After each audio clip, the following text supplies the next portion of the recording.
healthcare more patient and provider friendly for doctors, nurses, and patients alike. Next, I'm just proud to introduce one of my very good friends, a fellow physician, a urologist still practicing medicine, Congressman from the great state of North Carolina, Dr. Greg Murphy. Greg? Appreciate it very much. Thank you, Secretary Kennedy, and thank you, Dr. Oz.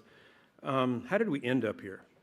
I think that's a real question. I can say now, after 32 years in clinical practice, which I still see patients, how did we get here? I think that's really critical. I think we all know that the maternal-fetal bond is probably the strongest human relation there is. I think the second one is the doctor-patient relationship. We saw a lot of that tinkered with during the pandemic. But I still see patients because I love it. I think my patients appreciate it, but it also helps me on a daily basis be cognizant and be present with my colleagues in Congress to talk about issues that are happening in medicine today.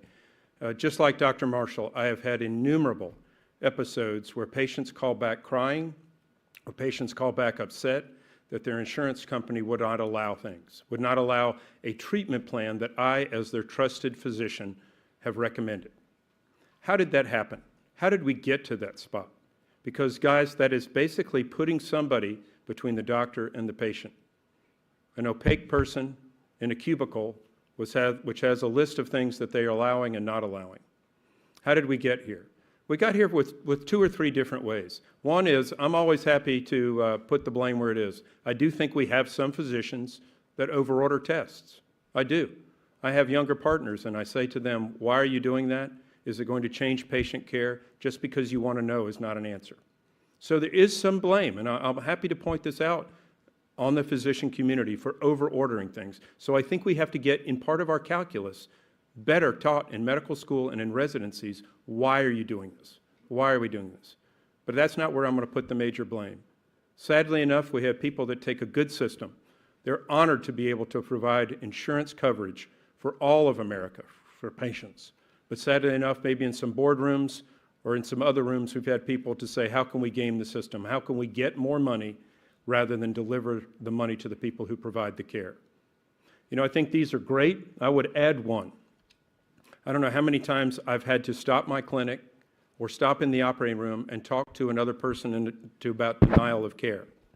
I need to be able to speak to a peer, not a radiologist, not somebody who is a pediatrician, not someone who does not know my field, but a peer-to-peer to be able to say this is what's going on with the patient, and then have the insurance company doctor on the other side should be knowledgeable about what I'm talking about and me not to have to explain them. So I urge my insurance companies really to offer that up and put one thing forward. This is a great day. It has been years in coming, and it is a day too long in coming. But I'm glad to hear that insurance companies have now understood what they've been doing is not right, and that they're coming to the table to try to fix fix some of those errors. But I will say this, being a surgeon, I'm a skeptic. The proof is going to be in the pudding. Are they really going to step up and do things, or are they doing something to placate an audience?